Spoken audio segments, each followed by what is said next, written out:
Përshëndetje, mirë se vini në RTK Green. Sot do të flasim për turizmin e qëndrueshëm të Kosovës. Sepse Kosova ka një bukuri të mahnitshme, si për nga aspekti natyror, por edhe për trashëgiminë ushqimore edhe atë kulturore ndër të tjera.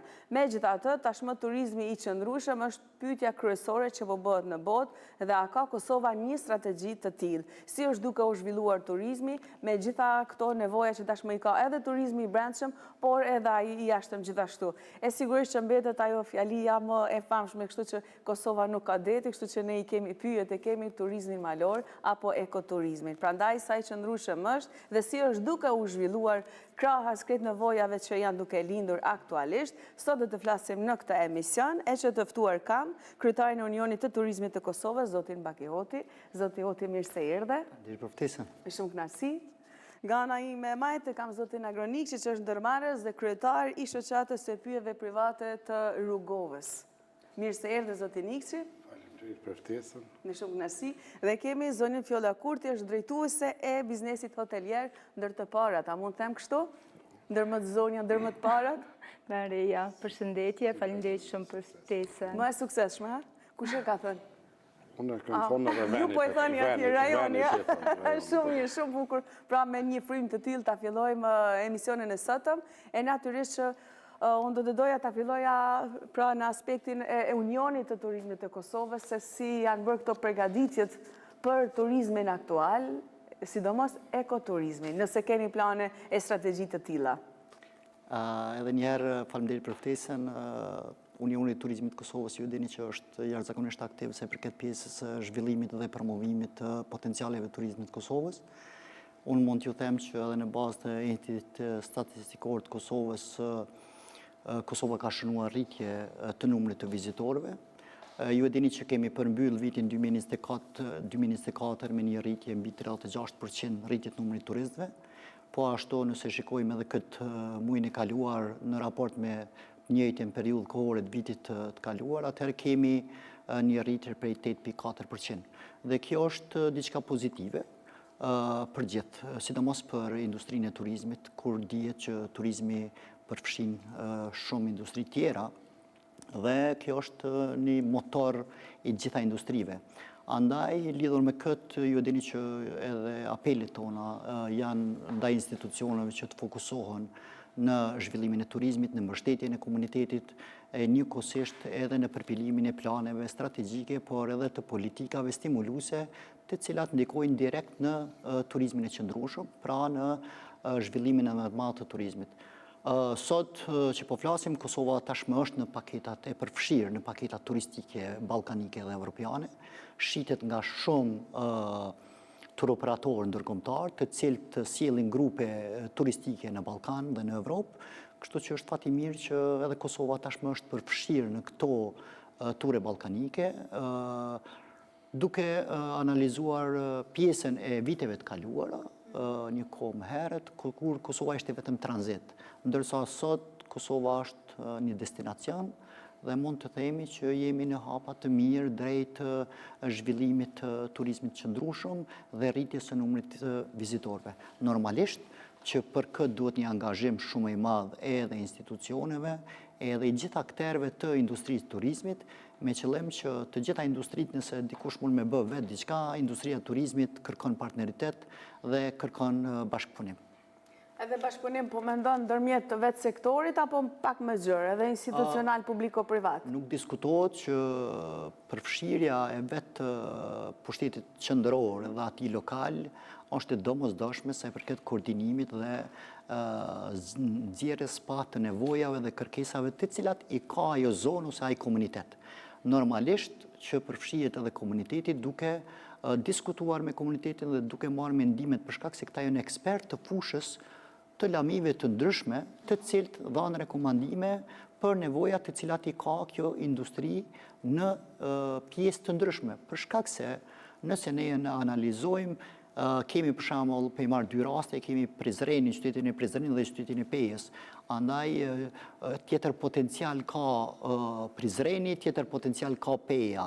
Pra Prizreni ka pjesën kulturore, trashëgimisë kulturore, ndërsa pjesa e Pejës ka bukurit natyrore, malet dhe vendet atraktive. Kështu që për ata duhet me marrë opinion edhe duhet me shiku që me bën një vizibilitet. Ne ju kemi rekomandu gjitha komunave në rend parë që të bëjnë vizibilitetin në rend parë, që të qesin pa produktet cilat i ka potencialet ajo zonë, e njëkohësisht që të shikojnë edhe për pjesën e strategjisë dhe politikave stimuluse me qëllim që ta zhvillojnë atë pjesë të turizmit ose atë produkt të turizmit të cilin e ka ajo zonë.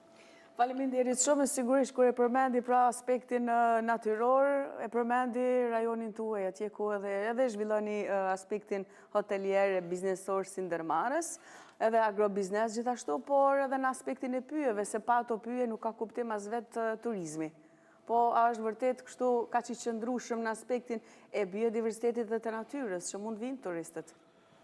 Po, besoj që një prej karakteristikave më të fuqishme dhe më të qëndrueshme në aspektin e turizmit zëven ajo pjesa e biodiversitetit e cila është e qëndrueshme dhe është natyrale, e cila nuk ka nevojë ta ndihmojmë, vetëm ta ruajmë dhe të kemi kujdes për ta, e cila e madhështon begatin e turizmit dhe begatin e vendit ku zhvillohet turizmi në pjesën e Pejës, sidomos në pjesën e Rrugovës.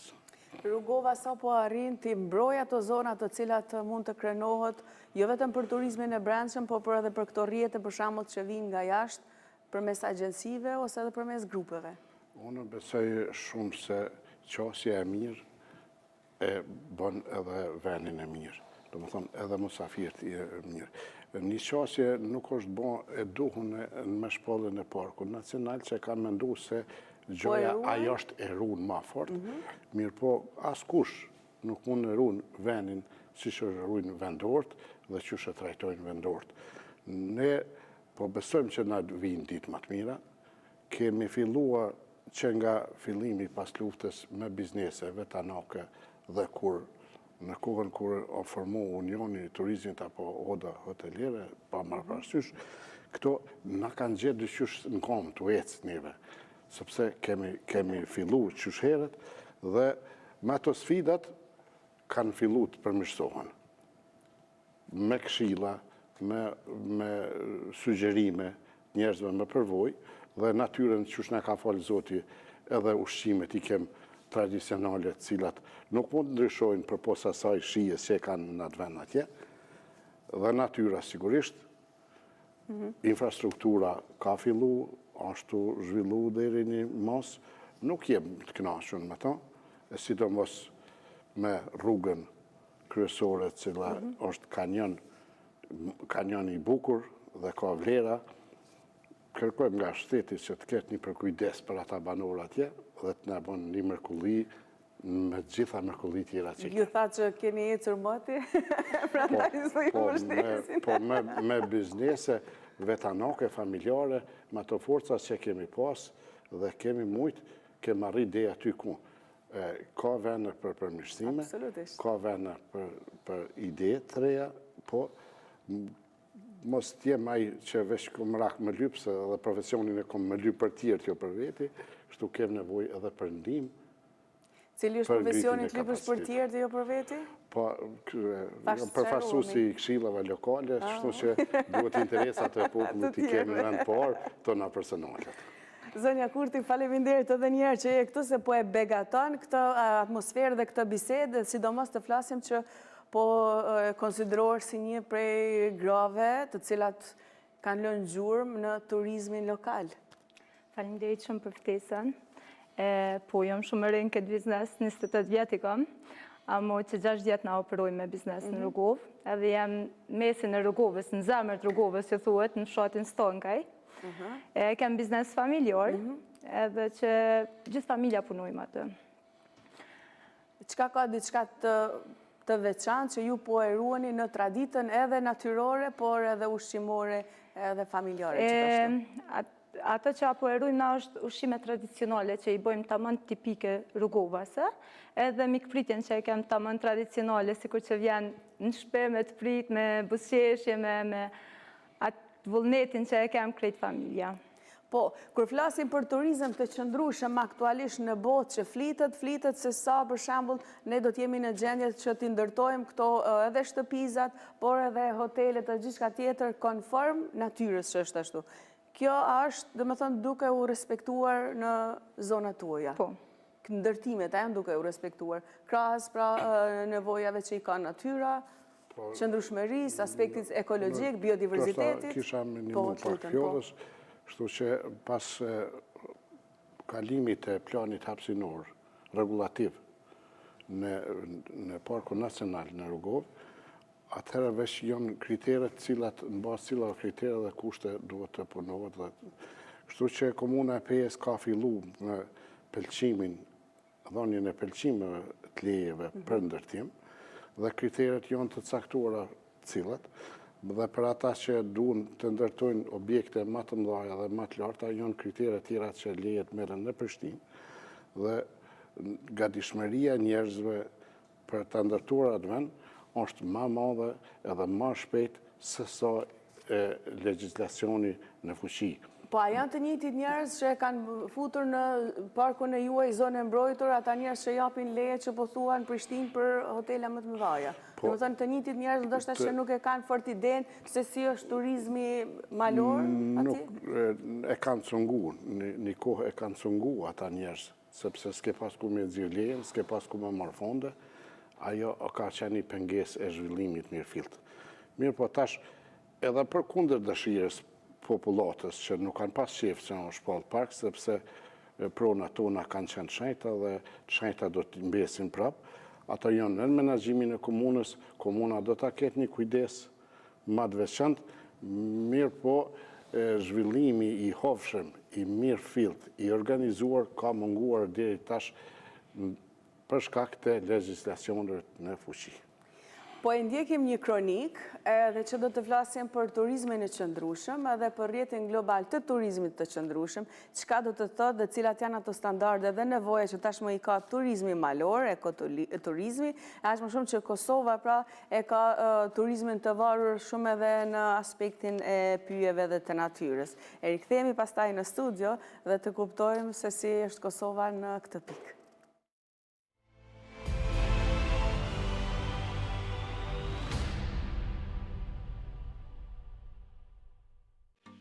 Turizmi i qëndrueshëm. Çfarë është turizmi i qëndrueshëm? Ka shumë terma që qarkullojnë, të cilët mund të tingëllojnë të ngjashëm, por në të vërtetë i referohen diçkaje të dallueshme.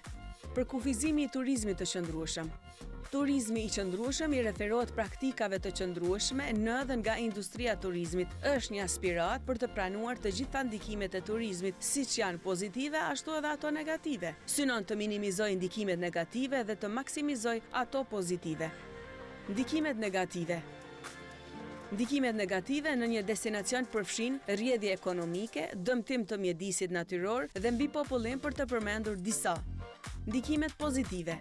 Ndikimet pozitive në një destinacion përfshin krijimin e vendeve të punës, ruajtjen dhe interpretimin e trashëgimisë kulturore, ruajtjen e jetës së egër, restaurimin e peizazhit dhe më shumë.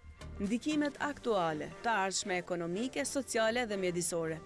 Turizmi i qëndrueshëm përkufizohet nga programi i OKB-s për mjedisin dhe organizata botërore e turizmit OKB-s si turizëm që merr plotësisht parasysh ndikimet e tij aktuale dhe të ardhshme ekonomike, sociale dhe mjedisore, duke adresuar nevojat e vizitorëve, industrisë, mjedisit dhe komuniteteve pritëse. Përkufizimi i ekoturizmit. Ekoturizmi është një segment i veçantë i turizmit në zonat natyrore. Termi u shfaq në fund të viteve 1980. Ekoturizmi është një formë e qëndrueshme e turizmit të bazuar në burimet natyrore, që përqendrohet kryesisht në përjetimin dhe të mësuarit rreth natyrës dhe që menaxhohet etikisht për të qenë me ndikim të ulët, jo konsumues dhe i orientuar pra tek vendasit. Zakonisht ndodh në zona natyrore dhe duhet të kontribojë në ruajtjen e zonave të tilla. Përkufizimi i ekoturizmit nga rrjeti global i ekoturizmit është udhëtimi i përgjithshëm në zonat natyrore që ruajnë mjedisin, mbështet mirëqenien e njerëzve vendas dhe krijon njohuri dhe mirë kuptim përmes interpretimit dhe edukimit të gjithë të përfshirëve, siç janë vizitorët, stafi dhe të vizituarve.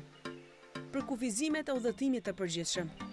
Udhëtimi i përgjithshëm i referohet sjelljes së udhëtarëve individual që aspirojnë të bëjnë zgjedhje sipas praktikave të turizmit të qëndrueshëm. Sjelljet zakonisht përputhen me minimizimin e ndikimeve negative dhe maksimizimin e atyre pozitive kur dikush viziton një destinacion turistik. Turizmi i qëndrueshëm nuk i referohet një lloj specifik të turizmit, përkundrazi është një aspirat që ndikimet e të gjitha formave të turizmit të jenë të qëndrueshme për brezat që do të vinë. Udhëtimi i përgjegjshëm është një term që i referohet sjelljes dhe stilit të udhëtarëve individual. Sjelljet përputhen me krijimin e një ndikimi pozitiv në destinacion dhe jo atyre negative.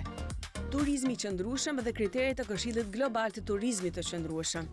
Kriteret e Këshillit Global të Turizmit të Qëndrueshëm shërbejnë si standarde globale për qëndrueshmërinë në udhëtime dhe turizëm. Kriteret përdoren për edukim dhe ndërgjegjësim. Ato përdoren për qëllime hartimi politikash, matjeje dhe vlerësimi dhe si bazë për certifikim. Ato janë rezultat i një përpjekjeje mbarbotrore për të zhvilluar një gjuhë të përbashkët në lidhje me qëndrueshmërinë në turizëm. Ato kategorizohen në 4 shtylla.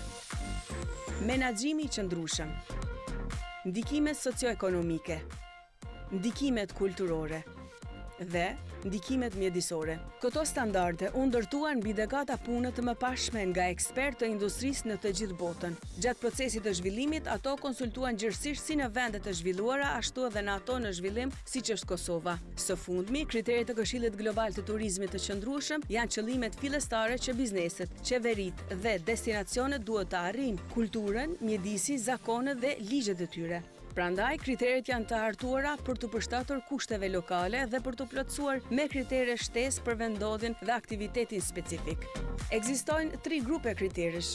Kriteret e industrisë që lidhen me menaxhimin e qëndrueshëm të industrisë udhëtimeve të sektorit privat, duke u përqendruar aktualisht në hotele dhe operator turistik. Kriteret e destinacionit që lidhen me menaxhimin e qëndrueshëm të destinacioneve turistike, kriteret që lidhen me menaxhimin e qëndrueshëm të vendeve, organizatorëve të ngjarjeve dhe ngjarjeve që janë me ekspozita edhe festa të ndryshme apo agjendet të ndryshme. Kriteret e atraksioneve që lidhen me menaxhimin e qëndrueshëm të atraksioneve, bizneseve siç janë parqet tematike, muzeet dhe parqet kombëtare.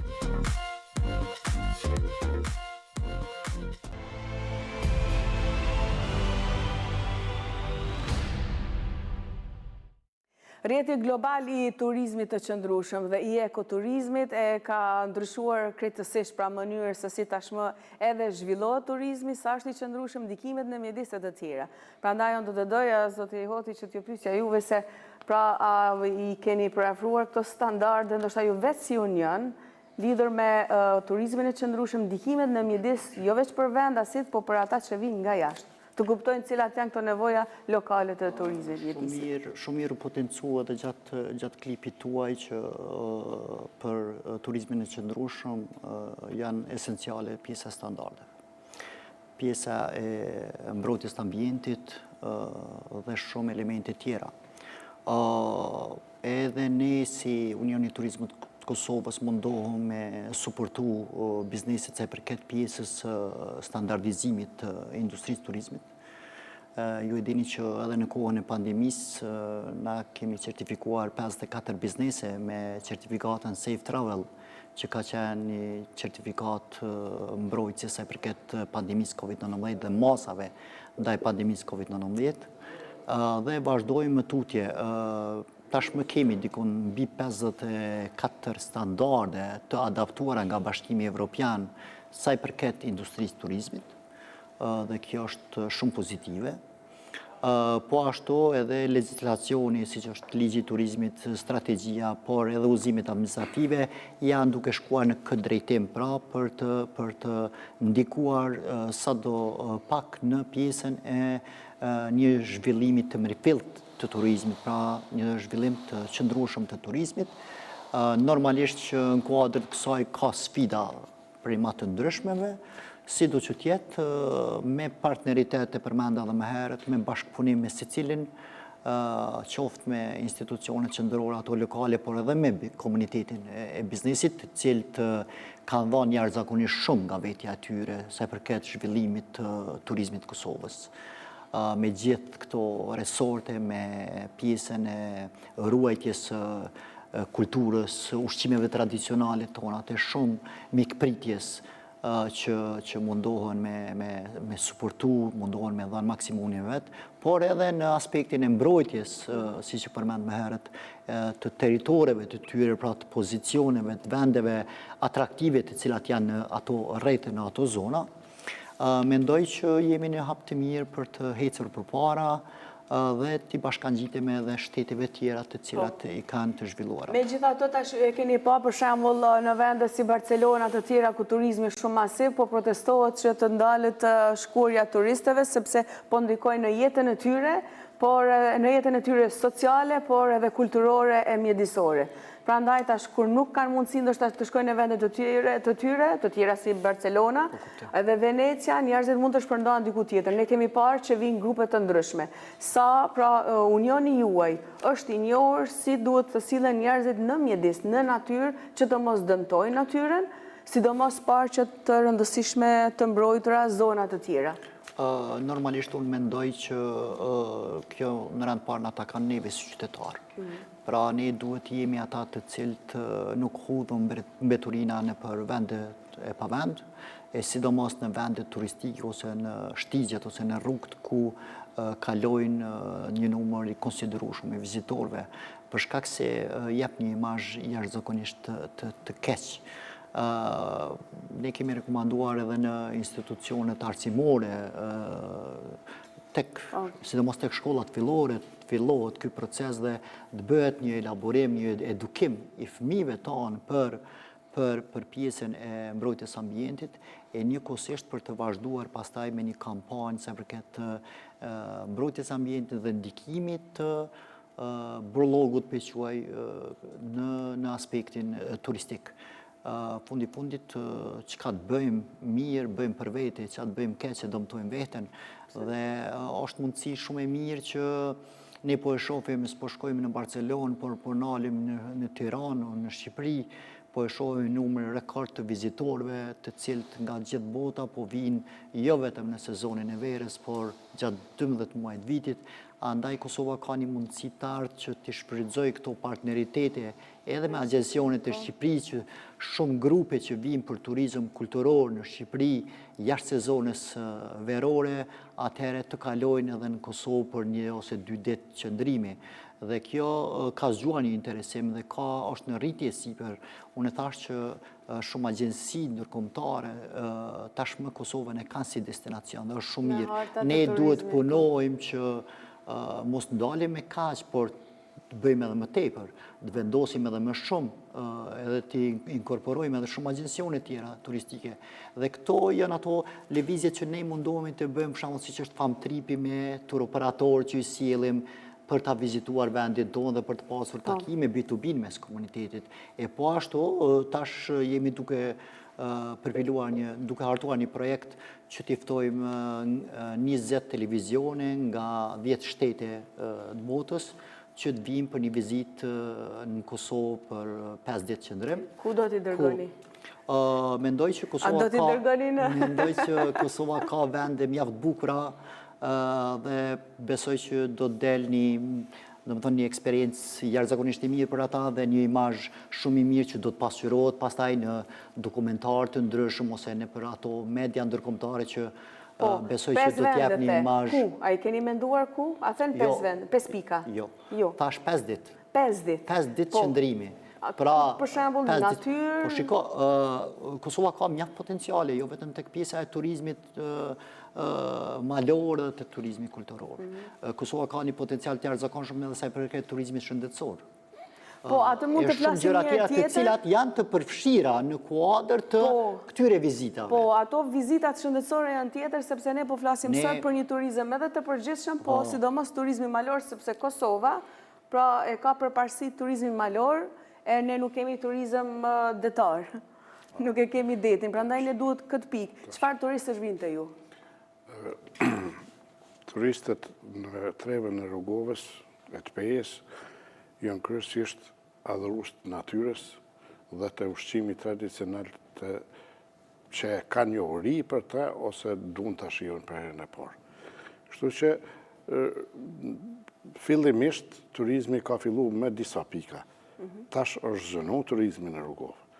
Ka forma të ndryshme, ka ushqime pije, ka fjetje akomodime të mira, ka shtigje turistike, ka trashëgimi kulturore, deri te ndërkufitarët, të cilat këmbësorët kalojnë në shtegun e Gjelbërt, i cili është i formuar bukur ka herë, dhe po funksionon mirë. Sa kilometra është ky shteg i Gjelbërt? Ky shtegu i Gjelbërt nuk e di saktësisht, veç vazhdon për Malzi deri në Theth e tutje. A janë të interesuar për këtë shteg njerëz? Janë të interesuar dhe është frekuentimi i madh i njerëzve dhe do ta theksoj një detaj sepse ky shtegu i Gjelbërt është formuar kur është certifikuar nga Gizi Gjerman Peak of the Balkans, këto qëndrueshmëria e ushqimeve dhe fjetjeve, apo kur ka arrit ky standard i certifikuar nga Gizi dhe funksionon edhe ditë e sodit, ku si piknisje për ushqimin e por, jam unë me biznesin tem, dhe nuk ekzistoj mrena shtegut Gjelbërt. Po si pik, jam jashtë shtegut Gjelbërt. Dhe shtegu i Gjelbërt fillon nga Reka, Laukës, Pepaj, Drelaj, dhe del Malzi, Plovë. Nga Plova vazhdon atje në për viset. Dhe më thënë, mund të bëhet një turizëm ndërkufitar shumë i fuqishëm. Shumë i fuqishëm, me turne të ndryshme, të cilat, si që theksoj Unioni, janë të organizume, janë të programume dhe nuk dështojnë, sepse pikat janë të qëndrueshme, kanë arrit shkollën e qëndrueshmërisë së turizmit dhe ekzistojnë ushqimet të cilat e din ata çka janë, se ne vetë i kemi dhënë planet dhe mundësit e ofrimit të shërbimeve, ato kanë hinë të Gizi dhe 140 shtete botës na njohin neve e ata nuk i njohin. Të thotë, kjo është e mira që kjo shkollë e zhvillimit turizmit të organizuar na ka kalu njeve si fillestar të zhvillimit të turizmit. Dhe kjo e bën qëndrueshmërinë, sepse tjerat elemente në aspektin ekonomik e bën qëndrueshmërinë, po ne mund të flasim edhe aspektet e tjera të qëndrueshme, sidomos aspekti mjedisor. Sa do të arrini të arruni mjedisin natyrën ashtu siç është? Se me ardhen e shumë turistëve sigurisht që do të ketë prekje të natyrës. Sigurt që ne në trevën tonë mjedisin e runë vetë-vetën dhe biodiversiteti është shkallën më të madhe të zhvillimit, se s'ka nevojë as të një bimë nërgohë me milë sa e del vetë. Mirë po, veç për kujdesja dhe rujtja dhe më shkatrimi. Ne në atë pjesë mendojmë që duhet të ndërhyet të mirëmbahet ajo pjesë, sepse shumë bimë që lindin, ato edhe vdesin dikur. Dhe para se me vdek duhet të tërhiqen nga vendi mos të infektojnë tjetër. Prandaj, kjo pjesa e fundit nuk është të bon fare. Prandaj po them se turizmi i qëndrueshëm ka shumë komponente. Por ndryshe turizmi i qëndrueshëm e ka dhe komponenten e barazisë gjinore, gjë që tashmë ekziston te ju atje. Po turistë, domethënë, për çka më shumë janë të interesuar për ushqimin? Po, për ushqimin edhe për fjetja. Zakonisht kulla jonë ofron dyat. Edhe zakonisht ofrohen ushqime tradicionale që shumica i kanë dëshirë. Për shembull? Ekstra se në restorantin tonë e kem mazën e zime që përgatit gjyshja jam 85 vjeçore. Edhe është ushqim tradicional që o mbajt prej brezave të shumë të kahershëm. Edhe është që kërkojnë shumë atë mazën. Të një janë mish qingji që është ta më mbio që i kem tonat. Edhe janë ushqimet e bylmetit që janë këto kose, djate, mazat, tamon mazet i narit, janë flija që i përgatisin vetë, leqeniko, janë gjitha këto ushqimet që i kërkojnë klienta gjithmonë. Edhe e dini, domethënë, i bëni vetë këto, apo vinë prej njerëzve të tjerë që jetojnë rreth zonave? Sepse flitet edhe në turizmin e qëndrueshëm edhe për zinxhirin ushqimor. Ku vjen ai ushqim, a është organik apo nuk është, me që po bëhet fjalë për një turizëm që është malor. I kemi 30 aty, kretë janë familjar që bashkëpunojmë me ta, edhe janë shumicën e gjanave që i marim për kuzhinë, i marim edhe prej tëne, po edhe vetë i përgatisim. Ju personalisht, a e dini ta përgatitni atë mazën e gjyshës? Po, më kam mësu se normale i ka 85 vjetë dhe nuk është që mund dhe gjithë kohën, po është mësu edhe mami e përgatit shumë mirë, po edhe e ku marrë. A ja keni lënë recetës se emrin maza e gjyshës, a jo? Maza e gjyshës dhe t'ja vendosa të ndëni. A kërkojnë Se zakonisht maza zime shire. Po, maza e gjyshës duhet jetë të ju për shembull, me që gjyshja e përgatit që nga 85 vjeç, plus besoj që njerëzit ndoshta kërkojnë që ta takojnë gjyshën, si ndodh kur shkojmë në një restorant na pëlqen ushqimi dhe i themi a ka mundësi ta shohim kuzhinier i shefin. A e kërkojnë gjyshën? Shumë e kërkojnë edhe ajo hiç nuk priton ka qef me dalë mu taku me klienta, me bisedon me ta, që i afron për vetit, sa i bën shumë mundim një. Keni një ciceron të ana juaj ku tregon edhe për ushqimet, për vizitorët, tregon edhe për prejardhjen, për kulturën, edhe për biodiversitetin, rrugëtje natyrore, se si e keni, a jenë pjesë? Nëse më lirë me ndëry, shumica e restoraneve të mirëfillta tashmë edhe në zonat të thella, kanë filluar me kuptu këtë pjesën e elaborimit, se sa ndikon tek një turist. Pra shumë e rëndësishme kur një turistit shkohet dhe i prezentohet qoftë maza ose produktet të cilat i servohen atij. Dhe tashmë kanë filluar të gjitha këto që të arrisin kapacitetin. Që të arrisin edhe kapacitetin, por njëkohësisht edhe ta caktojnë një person nga stafi që ti elaboron dhe ti prezentoj të gjitha këto produkte dhe kjo po të tregon një rezultat pozitiv sa i përket asaj përshtypjes dhe asaj mikpritjes të cilën e ka Kosova në përgjithësi, pra qytetarët e Kosovës, por edhe vetë restorantet për të ngritur nivelin e vetë, pra të shërbimeve. Dhe kjo është shumë pozitiv, po shumë e rëndësi kur ti prezenton që e përmendi vajza që pjesa e mazës që përgatit një zonja e gjyshës të 85 vjeqare dhe ti elaborohet, do më thonë është diçka tepër mirë. Maza e gjyshës, apo e lëni emrin kështu? Dhe nëse më lejon vetëm ta potencoj edhe këtë që e përmenda fillim që turizmi ndikon në shumë industri tjera dhe ndikon në shumë aspekte dhe vetë fakti që u përmend edhe këtu që produktet që i ka biznesi i shfrytëzon, por mund të merë edhe produkte i angazhon edhe fshatar tjerë që produktet bëjot i marë, dhe më thonë është një zinxhir i cili reflekton tek të gjithë. Dhe për ata ne po insistojmë që edhe institucionet ju bëjmë apel që ti ndihmojnë biznesit ta shtyjnë përpara industrinë e turizmit, për shkak se me zhvillimin e një resorti, atëherë ta dinë që e ka zhvillu një zonë kogjatë madhe, jo vetëm resortin. Se nuk është që për shembull të institucionet tona atë kjo qeveri ose dhe ato që kanë qenë, agroturizmi nuk ka qenë pra në fokusin e tyre, as ekoturizmi. Kosova përbëhet prej këtyre të dyjave. Se vjen dikush në Prishtinë, rrin një orë, 2 nuk mund të rrinë më shumë, si turist, se s'ka çka të shef. Edhe kërkojnë pra zonat juja atje.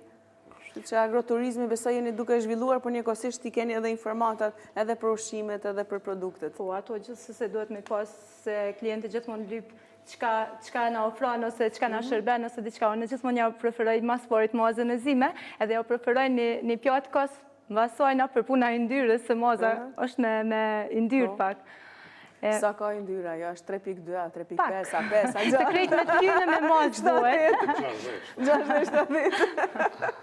Po së shumë mirë dhe më thonë që rritet ajo vlera edhe ekonomike për krejt njerëzit që jetojnë në rajon. Po, ciklin, po, absolutisht. Po dhe kafshët dhe më thonë janë tati vendi. Ishtë dashtë për me ndiku edhe Ministria e Bujqësisë për zhvillimin e plektërisë, ku kishë më konë një vlerë shtuar e fuqishme, cila kemi begatu turizmin në pjesën e rrugovës. Se është mangu aktualisht?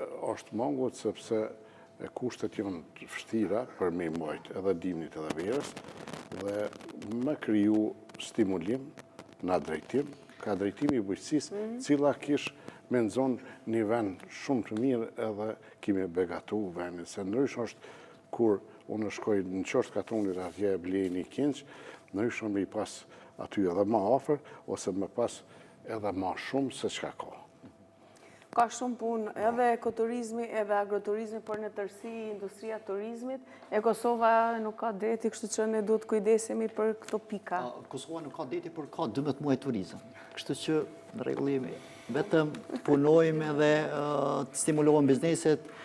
Ne po e shohim tash problematiken edhe me energjinë elektrike, e cila po ndikon shumë në industrinë e shërbimeve sidomos në pjesën e hotelerisë. Kemi një numër të konsiderueshëm të bizneseve të cilat kanë mbi 50 punëtorë dhe faktikisht çmimi në treg të hapur është konsiderueshëm dhe është duke ndikuar shumë negativisht. Për ata përmendat që duhet krijojmë politika stimuluese, politika të cilat mbështetin industrinë e turizmit.